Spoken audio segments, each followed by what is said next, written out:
Hello दोस्तों, नमस्कार। मैं सोभित श्रीवास्तव आपका Gurukulam the online learning point पे हार्दिक स्वागत करता हूँ। तो विद्यार्थियों, जो आज की अपनी धमाकेदार क्लास है उसमें हम लोग बात करेंगे, जी हाँ, रासायनिक अभिक्रियाएं अर्थात बच्चों केमिकल रिएक्शन की। तो जो आज की अपनी क्लास है वह है केमिकल रिएक्शन अर्थात बच्चों रासायनिक अभिक्रिया।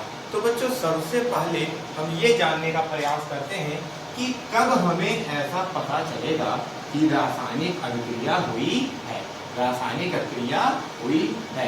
तो बच्चों, पिछली कक्षा में हम लोग पढ़ चुके हैं कि परिवर्तन, बच्चों परिवर्तन दो प्रकार का होता है।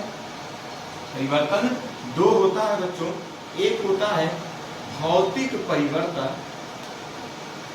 भौतिक परिवर्तन, और दूसरा होता है बच्चों रासायनिक परिवर्तन। तो जी हाँ, यहाँ पर हम लोग बात कर रहे हैं रासायनिक परिवर्तन की। तो बच्चों, कैसे निर्धारित होगा कि कोई रासायनिक अभिक्रिया हुई है? क्या हमने कभी विचार किया कि हमारे शरीर में भोजन का पच जाना, या हमारा सांस लेना, या बच्चों हमारे भोजन जो हम लोग घर में भोजन पकाते हैं उसकी क्रिया, यह किसका उदाहरण है, या यह कार्यक्रम कैसे संभव हो पाता है? तो आइए बच्चों, इसी कड़ी में आगे बढ़ते हुए हम लोग चर्चा करते हैं कि रासायनिक अभिक्रिया हुई है या हम लोग कैसे जानेंगे, या कोई परिवर्तन हुआ है ये हम लोग कैसे जानेंगे। तो बच्चों, सबसे पहले अगर बात की जाए कि जब किसी चीज में कोई परिवर्तन देखने को मिले, उसकी स्थिति में, उसकी पहचान में, तो हम कह सकते हैं कि यहाँ पर कोई ना कोई परिवर्तन हो रहा है। तो आइए बच्चों देखते हैं, सबसे पहले क्या हमने कभी विचार किया कि मनुष्य की सांस लेना बच्चों, सांस लेने पर हमने कभी विचार किया कि यह कैसे संभव है या किस कारण से होता है? भोजन का पकना किस कारण से होता है? भोजन का पकना किस कारण से होता है? या बच्चों भोजन का पचना किस कारण से होता है? भोजन का पचना किस कारण से होता है? विद्यार्थियों, यदि आपने अभी चैनल को सब्सक्राइब और लाइक नहीं किया है तो अभी कर दें और लगातार शेयर करते रहें, क्योंकि आपका शेयर करना ही हमारी ऊर्जा है। तो आइए बच्चों बात करते हैं कि इन सब क्रियाओं में हम क्या देखते हैं बच्चों कि हमेशा कुछ ना कुछ परिवर्तन होता है। जैसे हम ग्रहण तो ऑक्सीजन करते हैं बच्चों, परंतु जो त्यागते हैं तो कार्बन डाइऑक्साइड, अर्थात बच्चों कोई ना कोई परिवर्तन इसकी स्थिति में हो रहा है। और उसी तरीके से बच्चों भोजन का पकना, जब भोजन पका हुआ नहीं होता है बच्चों तो उसकी अवस्था थोड़ा सा ठोस होती है, या जिस प्रकार का भोजन होता है उसकी अवस्था में पकने के बाद कोई ना कोई परिवर्तन आ जाता है। उसी तरीके से बच्चों भोजन के पाचन क्रिया में भी होता है। तो आइए बच्चों बात करते हैं कि रासायनिक अभिक्रिया क्या है एवं यह रासायनिक अभिक्रिया किसे कहते हैं। तो कहीं ना कहीं बच्चों वस्तु के परिवर्तन, किसी वस्तु के या किसी तथ्य के परिवर्तन, मान लो बच्चों किसी तथ्य में प्रकृति,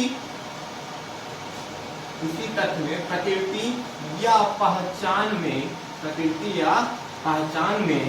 जो परिवर्तन होता है बच्चों, पहचान में परिवर्तन जो होता है उसके आधार पर हम लोग रासायनिक अभिक्रिया को परिभाषित कर सकते हैं, केमिकल इक्वेशन को परिभाषित कर सकते हैं। बेहद जरूरी जानना यह है बच्चों कि कैसे तय करेंगे कि रासायनिक अभिक्रिया हुई है, कैसे निर्धारित होगा कि रासायनिक अभिक्रिया हुई है। तो आइए बच्चों बात करते हैं कि कैसे निर्धारित किया जाएगा कि यहाँ पर रासायनिक अभिक्रिया हुई है अन्यथा नहीं। तो बच्चों कुछ विशेष तथ्यों के माध्यम से, कुछ विशेष तथ्यों के माध्यम से, कुछ विशेष तथ्यों के माध्यम से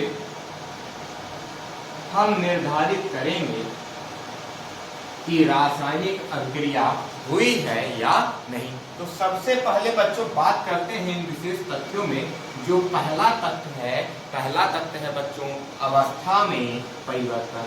यदि किसी वस्तु की किसी तथ्य के अवस्था में बच्चों परिवर्तन, आप जानते हैं अवस्थाएं 3 प्रकार की होती हैं, ठोस, द्रव और gas, solid, liquid and gas. तो बच्चों यदि किसी वस्तु की अवस्था में परिवर्तन हुआ है तो हम कह सकते हैं कि रासायनिक अभिक्रिया हुई है। बच्चों पहला बात कि किसी वस्तु की या किसी तत्व के अवस्था में परिवर्तन हुआ है तो हम कह सकते हैं बच्चों कि रासायनिक अभिक्रिया हुई है। उसी तरीके से बच्चों जो दूसरी बात यह कहती है रंग में परिवर्तन। बच्चों यदि किसी तत्व के रंग में परिवर्तन हुआ है तो हम कह सकते हैं कि रासायनिक अभिक्रिया हुई है। जैसे बच्चों कपड़े को धुल के हम लोग धूप में सूखने के लिए डालते हैं तो कुछ कपड़े अपना रंग छोड़ देते हैं, अर्थात उनके रंग में परिवर्तन हो जाता है, तो हम कह सकते हैं कि वहां पर रासायनिक अभिक्रिया हुई है। और बच्चों अगली बात करते हैं गैस का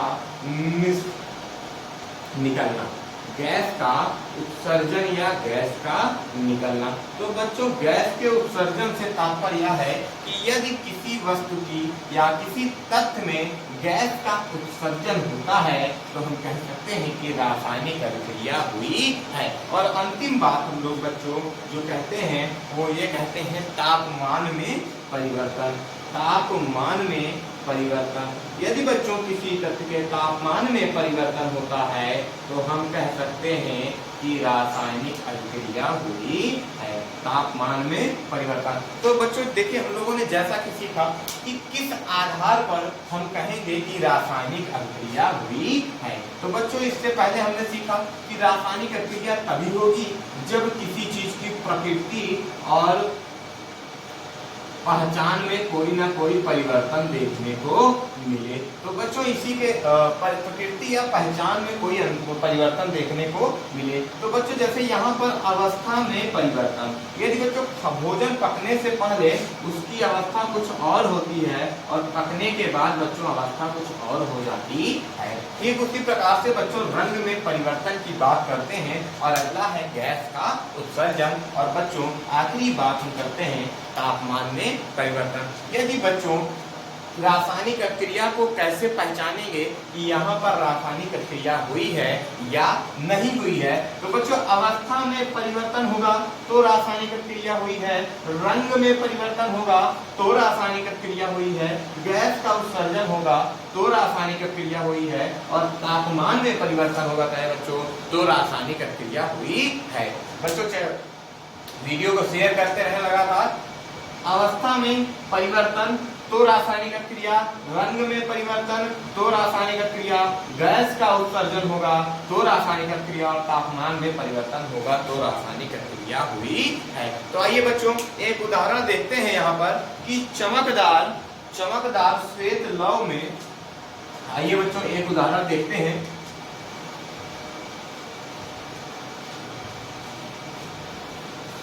कि बच्चों चमकदार श्वेत लौह के साथ बच्चों श्वेत लौह के साथ मैग्नीशियम रिबन का दहन होता है। श्वेत लौह के साथ बच्चों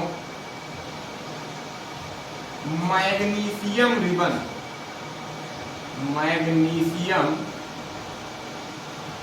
का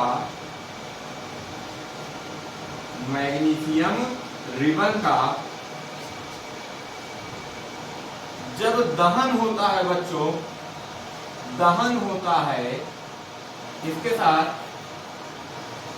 श्वेत लौह के साथ मैग्नीशियम रिबन का दहन होता है तो यह श्वेत चूर्ण में, किसमें बच्चों श्वेत चूर्ण में परिवर्तित हो जाता है। तो यह बच्चों मैग्नीशियम रिबन किसमें परिवर्तित हो जाता है, श्वेत चूर्ण में परिवर्तित हो जाता है, अर्थात बच्चों परिवर्तन ही रासायनिक अभिक्रिया का मूल तत्व है। तो बच्चों श्वेत लौह के साथ जब मैग्नीशियम रिबन का दहन होता है तो यह मैग्नीशियम रिबन श्वेत चूर्ण में परिवर्तित हो जाता है बच्चों।